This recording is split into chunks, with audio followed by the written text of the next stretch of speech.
As a hobby, I do woodworking. I build custom furniture. I do renovations. I used to work for a drywaller off and on, so I know how to do that.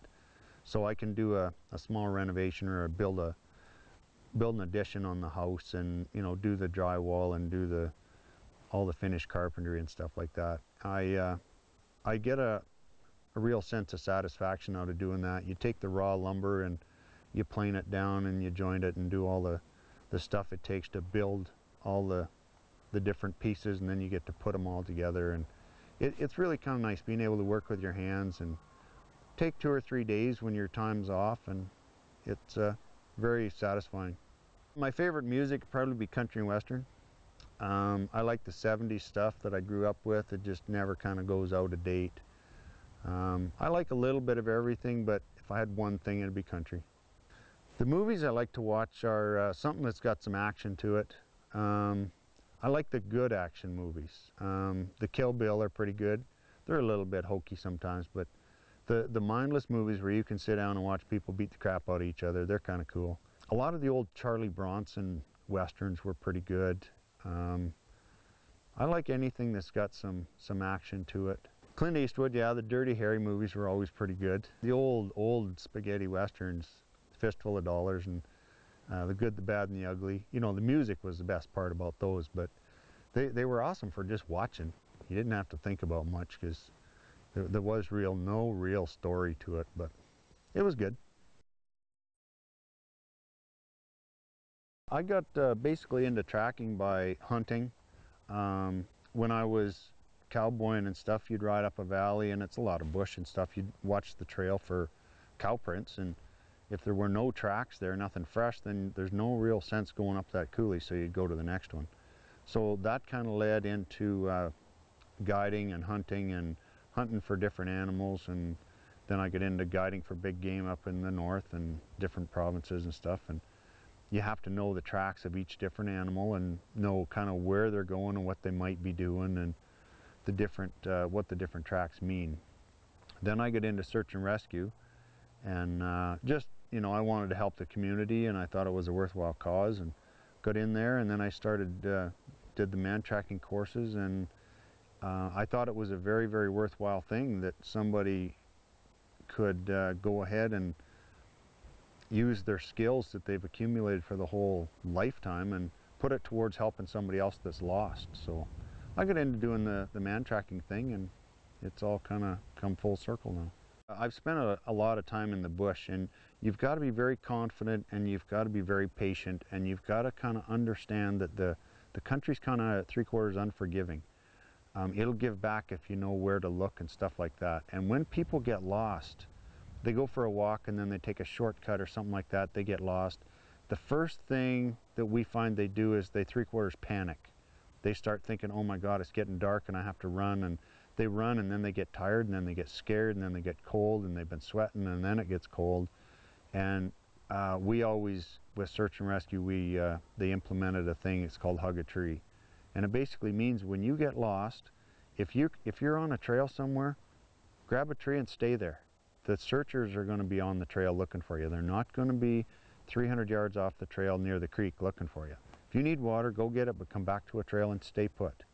It might be a long, cold night, but it's probably only going to be one. So, people have to realize they need to kind of realize that being lost is something that could happen, and be prepared for it. Don't panic. A lot of people, they get satisfaction out of helping an old lady across the road, or helping the neighbor lady, bring the paper in or something like that. And yeah, it's a good deed and it's great, but there's few things in the world that are better than being trained and going out as a group. It takes a lot of work and a lot of time and effort by a lot of people to implement a search. You got to get all the people out there and the vehicles and all the stuff you need, and then to go out there and actually use the skills you've learned tracking or following the dog or doing a basic search of the trails and stuff, and finding someone and getting them out of the bush.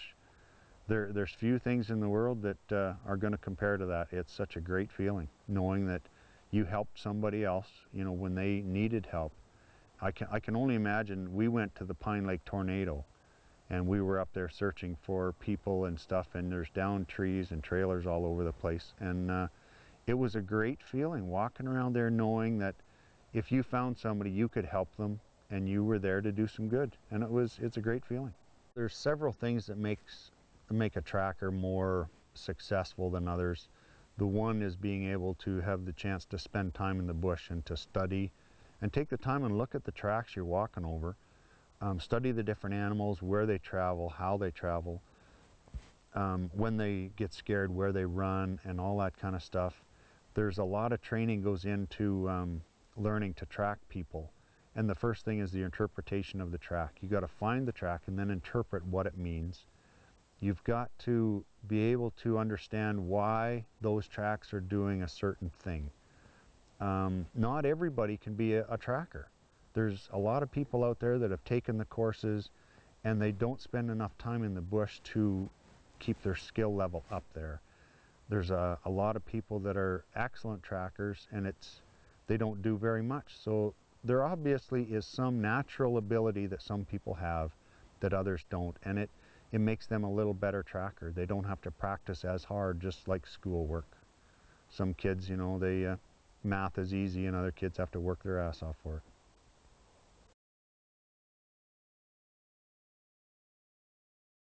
There's a lot of different horses I get to ride, and some of the little wrecks we get into they don't put on camera, and they're pretty cool, you know. My favorite horse would have to be affectionately known as Puddin'. That was Kluane from the Yukon. Big half standardbred, half quarter horse mare, just absolutely gorgeous to ride. She was smooth, she was quick for a big horse, 16 hands. She would lope down the road, she'd trot down the road all day. She'd stop and spin around. The first time I used her for chasing prey, we got close and she kind of like, what am I doing? I'm not supposed to chase people. You know, I follow them, but I don't chase them. And she was a little bit nervous, and then the second time we got to chase some prey, she kind of realized what was going on, and all I had to do was put her behind the prey and hang on, because wherever they went, she went at the same speed. She didn't get too close, she didn't get far away. I just hung on, and you know, I could talk to the prey and I'd get the branches out of my face and stuff. I didn't have to work to make her follow them. She just did it. The last thing the owner of the horse said before we left on the first chase was, "She's good for 3 feet if you need it." And I thought, okay, that's never going to come into play. But when we were chasing Mike and Neela, Mike, I had him stopped and he was looking around and he looked at me and looked at this dead tree, took about 4 steps and jumped over this dead log. And as soon as he was running and I realized what he was doing, those words came back, "She's good for 3 feet if you ever need it." I give her a little touch of the spurs and she took 2 big lopes and sprung over the log like it was a normal jump in the arena. And when I was coming down, Mike turned around and looked back, and her head was right above his shoulders. And he got this look of, oh my God, she's going to jump right on top of me. And at that point, he stopped and he looked at me and went, okay, I quit. The prey are very, very notable in every case.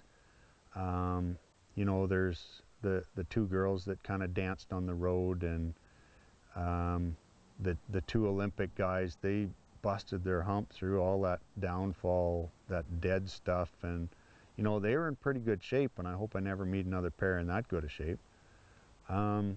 Every prey is unique and different in their own way, and some of them were just absolutely awesome, and some of them were, you know, easier to catch than others. But, you know, they didn't do anything wrong. They just did it different, and some of it worked.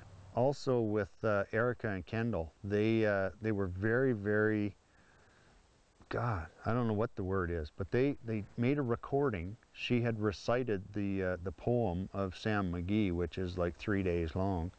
And they left this on a log in the bush. And we're riding down the trail, and you could hear them talking. And we're sitting there, and we're listening, and we're thinking, okay, they're over there. We'd ride a little ways, and then with the wind and stuff, it was over here. So finally we got to the fork in the road, And we went back up the trail, and we're sneaking back thinking they're in there talking, but it never stopped. And I thought, what's wrong with this? Finally, we come around the corner, and we were all of a sudden behind, the sound was behind us. So we stopped and turned around, and here's this little tape recorder on the log. And I thought, you know, kudos for the girls, because they used their noodle on this one. That's one of the things that I watch for and I listen for, and the horses pick up is the sound of human voices. So I was very impressed. At one point, I hope it really kind of struck a chord with them, because I took that tape recorder with me. And later on, I had the opportunity to chase them into the bush and I couldn't find them. And I turned the recording back on so they could hear their own voices. So at that point, they probably realized that I had found it. And now it's like, oh my God, what is he gonna do? The toughest prey in season 2, probably Steve and Jeff. Those guys were so fit. The country didn't help them out one bit. We're in Northern Ontario. Those guys, we'd see them and they'd run down into the bush through the rocks and the creeks, and they just bounced around. They had the leg strength to just jump from rock to rock. They had the stamina as Olympian ski jumpers to keep going. Those guys were good. They were very, very good. In season 2, probably the biggest mistake I made was in Erica and Kendall. Again, I followed 2 other women instead of the 2 I was supposed to be tracking. The tracks were very vague and the country wasn't helping me much, and I got off on the wrong track and I heard women talking and I rode right up on them, and there's these 2 women from town looking at me like I'm from Mars or something, you know, why am I chasing them? And it was a little bit disheartening, but it's a good lesson. When you're not 100% sure, get the hell back there and find the tracks and make sure. Some of the other things I've done is gone the wrong way. You know, you take a gamble every once in a while. Tracking is probably 10% finding the track, and then 75% figuring out what the track means, and then the rest is a lot of luck. There's times when I can't find anybody and I don't know where they've gone. We go sit somewhere near a trail and have something to eat, and inevitably within 15 minutes the prey show up. It's just pure luck that it happens. It pisses them off when that happens, but you know, it's good for our team. So, you know, I've made some blunders. I've gone the wrong way and had to come way back and lost the trail and made the wrong assumption and stuff like that, but it's all part of, you know, learning. Before Mantracker, was I on TV? I don't think so. I've been in a few videos for the Canadian cattlemen's and stuff. They come down and they do a little bit of video on moving cows, and a couple of documentaries on different ranches and different people that I had worked for at the time. As far as being on TV, I got my mug on TV once or twice being at a search with Foothills Search and Rescue, but that's about it. The whole experience has just been absolutely awesome. Right from the very start, it's like, wow, you know, holy crap, I might get on TV. And then we did 9 shows the first season, and then they actually got on TV, and I'm going, holy crap, this is kind of cool. And, you know, I'm sitting there, and every time the show comes on, I just have a big old grin, be sitting there watching the show and thinking to myself, this is amazing, because, you know, it's on TV and people are watching this. It kind of really hits you that, holy crap, you know, this is me on there, and it's actually working, and people are watching this, and the whole thing just kind of keeps getting bigger and bigger and bigger. It's rolling downhill, and we're making more noise, and more people know about it. And I got a lot of help from the producer, who said, you know, just ignore this and try to do this. And the cameramen were very helpful. You know, don't look at this, try to look here, do this kind of stuff. And I had a real easy time of totally ignoring the camera. It was just something over there that I really didn't want to look at. And most people, when they get on, get a camera shoved in their face, it's kind of a magnet to them. Well, I made myself not be the magnet and look around it and stuff, and it was, the whole experience has just been over the top. It's been cool. I was very lucky that I don't have to act. I've never taken acting lessons. I've never, been around actors or anything. The way I was and the way I talked and the way I looked was exactly the way they wanted me, and that was me. I don't have to act. I don't have to try. I just, the words fall out of my face and they put it on TV and they're happy, and I'm glad it's on TV, and we got a great team. It's so easy if you don't have to act. You just have to kind of ignore it, be yourself, do your thing, and have some fun. And I've been lucky enough that that's what I've been doing. It's hard to go anywhere without people coming up and saying, we like the show, and I'm glad you do it, and my kids watch it, and my grandpa watches it and stuff. And it's kind of a good feeling to know that one little hour show has touched so many people, right from 5 years old up to 105. There was a 4-year-old guy the other day. I was doing some work for their house, and the wife, the mother of the kid, told me he has a chance in the morning to watch Barney or Mantracker, and he watches Mantracker. So it affects everybody, and I'm kind of glad, because it's more of a positive thing. I don't think there's anything negative about the show, unless it's my language once in a while. But it's very positive, and people like stuff that actually makes a difference in the world. And I hope this changes, 5 people, because it's great. One of the first questions I'm asked when I meet somebody is, how many times do you see the camera crew before the parade? Because, there's this guy with his big boom running around, and guys with cameras, and everybody's got, they got to slow down. There's 2 guys on foot with cameras. There's no boom mic. There's little wireless mics. And they travel, they have camouflage on. They travel where the prey tell them to travel. If the prey say, I want you 25 yards behind, that's where they go. I think in the 3 seasons that we've done, there's probably 3 times where I've seen movement, I see the prey, and there's the cameraman right with them. So the cameramen have never given away where the prey are. There's a lot of country out there, and when you get up, even somewhere up like the Yukon, you get 10 miles from town, there's a really good chance there's people going to be walking their dog or out there for a jog or some damn thing. So you can't just assume that you see tracks on the ground and it's the cameraman. You can't assume that person is a cameraman. The most rewarding thing about doing the show, I think, would be bringing more emphasis to search and rescue, how it pertains to everyday life, bringing more emphasis to tracking and how much people miss when they walk down a trail. If it wasn't for search and rescue, I wouldn't be here. I learned volunteers like search and rescue, they put in a lot of hours, a lot of time, and they don't get the recognition that they deserve. They taught me how to track people, and I kind of took it and used it, and it furthered my education. And then we got the show going and stuff, and it helped me get to where I am today. And it's the same everywhere we go. There's thousands of volunteers that get very little recognition.